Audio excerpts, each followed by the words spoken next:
Hi, I am your local man, Jerry Jones, and I'm talking about the weather. Right now it's cloudy, and there's gonna be an 80% chance of rain. Also, if you guys are going out today, please be careful because there will be a lot of traffic. There's red line traffic on I-270 and on I-95. This just in. There is a stats crew that has to talk to us about a very important announcement. Hello, folks, all of you watching this. I am Phoebe. This is Allison. And I'm Priscilla. Today we will be giving you the latest on how violence and low voter apathy and brainwashing spread. Hello, I am Phoebe here reporting live from Channel 5 News. And I am here to tell all of you today who are watching that we have a problem with voter apathy in the U.S. The percentage of Americans eligible to vote in 1960 who did vote was 63%, but in recent years it has been falling dramatically. For example, according to the Pew Research Center, 5.57% of the U.S. voting age population cast ballots in the 2016 presidential election. This is a problem. There are 241 million people of voting age, but only 130.2 million cast their ballots in the general election. It's a very low turnout rate, and it's a problem because people need to vote so that our country runs smoothly.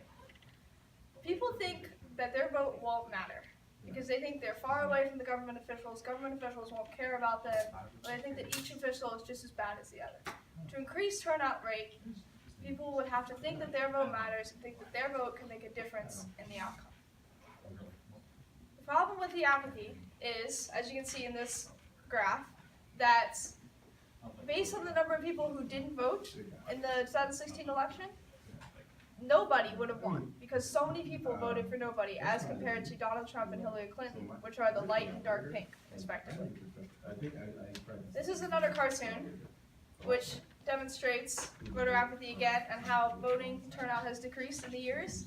Since, as you can see, it's kind of funny. In 1876, there were so many votes in the ballot box, and yet now in 2013, there are only a few. Especially if it's for kids. And that is it. We will now be moving on to Allison to talk about crises in Venezuela. Hi, I'm Allison, and I'm here to talk about Venezuela's crisis. In Venezuela, the crisis has gone out of control. Chavez has left behind a very serious problem that involves violence in the country. But once Maduro was elected, it did not make anything better. And everything just got completely worse, and the violence just increased by a lot over the past few years. The past few years, we've observed the many citizens of Venezuela and have seen the rebel groups who have been attacking the government. The government happens to attack back instead of fixing the whole crisis. The crisis have gone into a very excessive level, and people are rebelling because the government will not provide for the people. The people are just not getting what they need, water, food, and it's making them rebel. And we have a recent study about how an interview on Carmen Alicia has showed how 3 years ago she came here to the United States with her family, and she was talking about how she one time, when she came here at first to the United States, she realized that it was safer than Venezuela. Because when she came at first, she was paranoid, with like leaving the doors unlocked, leaving her bicycle or something outside. She was talking about all these different things that she couldn't feel secure about in this whole country. But that was only not because the United States has gotten to that level like Venezuela, but because Venezuela has pretty much scarred her for life with the violence they had portrayed in that country. That country has so many rebel groups because, once again, the government will not provide. And Carmen Alicia's nephew has already been a rebel leader for the past 2 years. He has led many of his rebels into this fight against this government where they throw different types of gases, bombs of gases. They have weapons, and they have all these different things that are just terribly happening to these people. People dying, people just getting injured, families worried, and Maduro, the president, is not doing anything about it. Now here's Priscilla to talk about North Korea. Thank you, Allison. So today I want to talk about the rising tensions between North Korea and America, and this often leads to us overlooking the lives of North Koreans, who are usually the ones that suffer the most.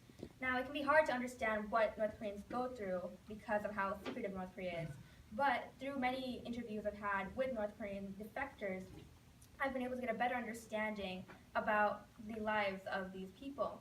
And so it was a great privilege to meet them, and I would like to share with you what I learned from them. Hopefully this can give us a better image about what they go through and what we can do in the future to help them.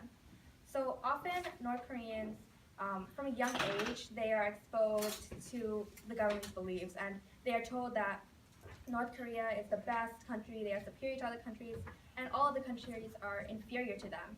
And you can imagine being a child at that age, being exposed to that information, you just absorb it with no question, and so people are raised knowing that, regardless of what's actually happening in the world, because they don't have access to what's happening outside of North Korea.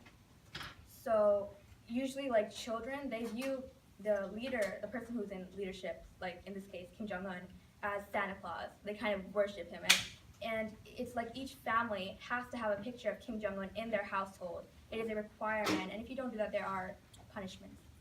There's also the fact where usually before eating, the families will give respect to the leader. They will say like in grace with like the leader's name. So there is this high respect for the leader.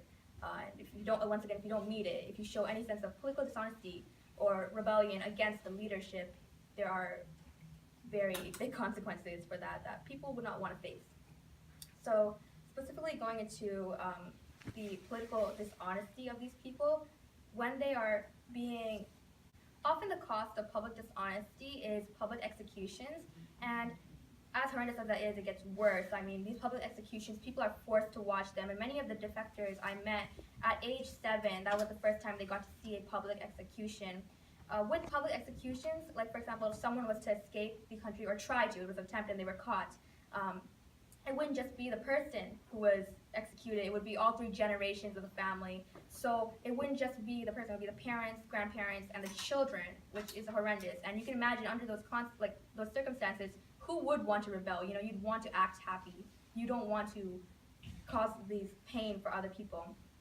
So this shows clearly that the government doesn't really care about people. And you know, the government even admitted, you know, during the famines and everything, they just let people die. People died to starvation, and they didn't have shelter. People were on the streets dying, and so they admitted to 20% of the population dying.